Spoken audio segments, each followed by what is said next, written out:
first review dan first unboxing dekat Malaysia. Jom kita tengok apa ada dekat kotak. Alright. Dekat sini, dekat kotak ni dia tulis 5K untuk recording video lah. Nanti kita tengok lebih detail. So kita tengok apa ada dalam kotak dia guys. Apa dalam kotak dia. Oh, nak buka pun agak premium. Itu dia guys. Alright. Ini dia kamera dia. Apa? Kamera dia design bangsawan guys. Yang kamera bangsawan tu.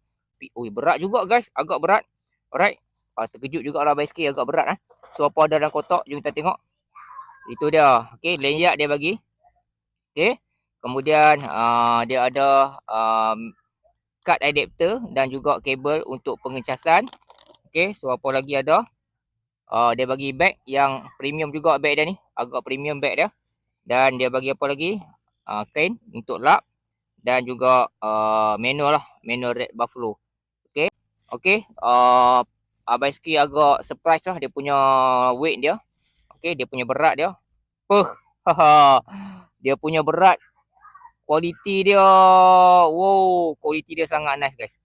Kualiti dia sangat nice. Okay, berat dan sangat nice. Kalau korang tengok dari jauh, korang nampak macam kamera apa guys? Yes, betul. Kamera bangsawan tu yang harga sebiji kereta tu. Oh, sangat premium di tepi bendang. Sangat puas hati. Oh, itu. Nice. Very, very nice guys. Alright. Red Buffalo.